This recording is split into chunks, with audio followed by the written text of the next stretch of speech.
Welcome to our lecture on the Introduction to Criminal Law. Let's start by defining what criminal law is. Criminal law is a body of law that defines crimes, regulates how suspects are investigated, charged, and tried, and establishes punishments for convicted criminals. It is crucial for maintaining public order and safety. The primary purpose of criminal law is to identify, define, and prevent behaviors that are deemed harmful to society. It prescribes punishments and provides guidelines for enforcing the law. Our objectives today are to understand the transient nature of crime, define crime, distinguish it from civil wrongs, and outline the historical development of criminal law in Ethiopia. First, let's talk about crime. A crime is an act or omission that is punishable by the state. It is an offense against the community and can result in harm to individuals or property. On the other hand, civil wrongs are non-criminal disputes resolved through civil legal processes.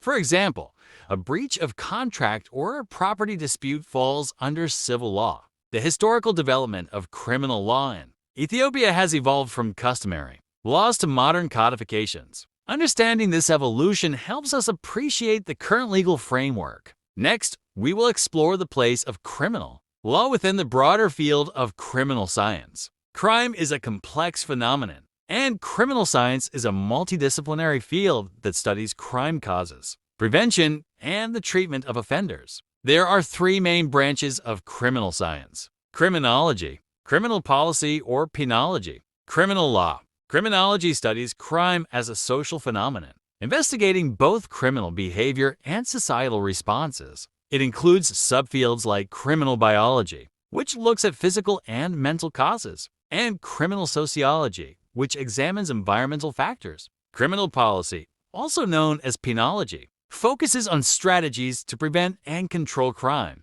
It develops methods to treat offenders, such as rehabilitation and imprisonment, and ensures the implementation of effective penal measures. Criminal law, on the other hand, is the practical application of criminal policy. It defines offenses, prescribes punishments, and sets procedures for enforcement. There are two main branches: substantive and procedural criminal law. Substantive criminal law defines crimes and punishments, such as those outlined in the Ethiopian Criminal Code.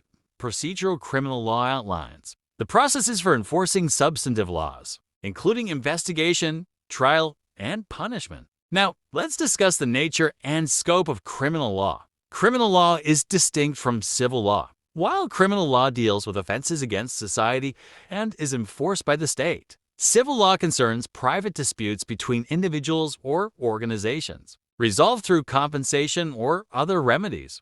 Criminal law has several unique features. Politicality. Crimes are violations of laws created by the state. Specificity. Laws must clearly define prohibited behaviors and corresponding penalties. Uniformity. Law applies equally to all, ensuring justice and fairness. Penal sanction.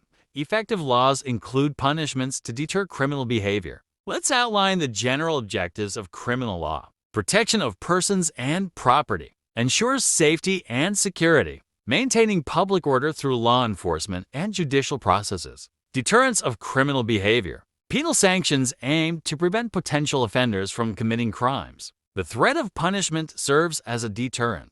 Punishment and rehabilitation. Punishing offenders to uphold societal norms and legal standards, while rehabilitating criminals to reintegrate them into society as law-abiding citizens. In conclusion, criminal law is essential for maintaining order, protecting citizens, and ensuring justice. It defines acceptable behavior and prescribes penalties for violations. As society evolves, so does criminal law, reflecting changes in societal values, technological advancements, and legal philosophies. Continuous study and reform are necessary to keep the law relevant and effective. Thank you for joining this lecture on the Introduction to Criminal Law. I hope you found it informative and engaging.